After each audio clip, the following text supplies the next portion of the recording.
गरुड़ पुराण की कथा आती है कि यमराज जी एक तोता को देख के हंस गए। तो तोता बोला कोई और हंस जाए तो बात बनेगी, यमराज हंस रहा है। तोते के मित्र थे गरुड़ जी, भगवान के वाहन।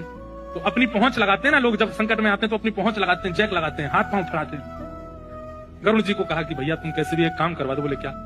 ये यमराज जी मुझे देख के हंस गए हैं, मुझे लग रहा है अब मेरे जीवन के दिन 4 बचे। तुम कैसे भी भगवान से कहकर के मेरी जो जीवन अवधि है उसको बढ़वा दो, क्योंकि मुझे पता है कि ये यमराज जी तभी हंसते हैं जब किसी को उठाना होता है। गरुड़ जी बोले भगवान से बाद में बात करूंगा, पहले तुम मेरे पास आ, बैठो मेरी कमर पे। गरुड़ जी उड़ा करके उनको 7 समुद्र पार एक गुफा में ले गए और वहां भीतर ले जाकर के छोड़ दिया। बोले यहाँ रहो, यहाँ कोई नहीं आएगा, और 2-4-10 दिन यहीं बैठे रहना, सब ठीक हो जाएगा अपने आप। मैं यमराज जी से बात करता हूँ, भगवान को छोटे काम के लिए क्यों बोलना? मेरी पहुंच तो सब जगह है। मैं भी रसातल में जाकर यमराज जी से कहता हूँ तुझको नहीं लेके जाएंगे, ठीक है? तोता बड़ा खुश। यमराज जी के पास गए सीधे गरुड़ जी बोले आइए आइए। कैसे आइए? बोले हम बस एक बात कहने आए हैं, फिर हमको जाना है वैकुंठ। हमारा एक मित्र है तोता नाम है। बोले अच्छा, तुम उसको देख के हंस गए थे परसों, क्यों हंसे थे? कोई योजना बन रही हो तो मत बनाना।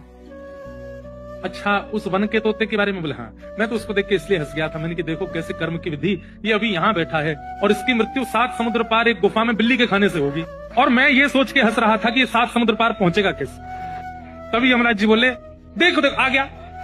पीछे देखा तो उस तोते की आत्मा आ रही थी, मर गया। गरुड़ जी बोले मैं ही छोड़ के आया था इसे। आप कौन से जन्म का अब भोग रहे हो आपको नहीं पता है भैया, वो नहीं टल सकती है, इसलिए प्रसन्न रहो, नाम जपो, कथा सुनो, खूब आनंद से रहो। इस बात का दोष मत दिया करो कि हम इतना अच्छा अच्छा करते हैं, हमारे साथ बुरा क्यों होता है। गरुड़ पुराण की कथा आती है कि यमराज जी एक तोता को देख के हंस गए। तो तोता बोला कोई और हंस जाए तो बात बनेगी, यमराज हंस रहा है। तोते के मित्र थे गरुड़ जी, भगवान के वाहन। तो अपनी पहुंच लगाते हैं ना लोग, जब संकट में आते हैं तो अपनी पहुंच लगाते हैं, जैक लगाते हैं, हाथ पांव फड़ाते हैं। गरुड़ जी को कहा कि भैया तुम कैसे भी एक काम करवा दो। बोले क्या? ये यमराज जी मुझे देख के हंस गए हैं, मुझे लग रहा है अब मेरे जीवन के दिन 4 बचे।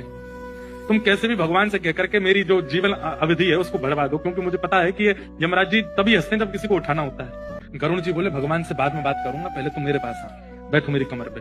गरुड़ जी उड़ा करके उनको 7 समुद्र पार एक गुफा में ले गए और वहां भीतर ले जाकर के छोड़ दिया। बोले यहाँ रहो, यहाँ कोई नहीं आएगा, और 2-4-10 दिन यहीं बैठे रहना, सब ठीक हो जाएगा अपने आप। मैं यमराज जी से बात करता हूँ, भगवान को छोटे काम के लिए क्यों बोलना?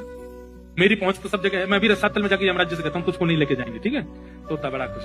यमराज जी के पास गए सीधे गरुड़ जी बोले आइए आइए। कैसे आइए? बोले हम बस एक बात कहने आए हैं, फिर हमको जाना है वैकुंठ। हमारा एक मित्र है तोता नाम है। बोले अच्छा, तुम उसको देख के हंस गए थे परसों, क्यों हंसे थे? कोई योजना बन रही हो तो मत बनाना। अच्छा, उस वन के तोते के बारे में? बोले हाँ, मैं तो उसको देख के इसलिए हंस गया था, मैंने कि देखो कैसे कर्म की विधि, ये अभी यहाँ बैठा है और इसकी मृत्यु 7 समुद्र पार एक गुफा में बिल्ली के खाने से होगी, और मैं ये सोच के हंस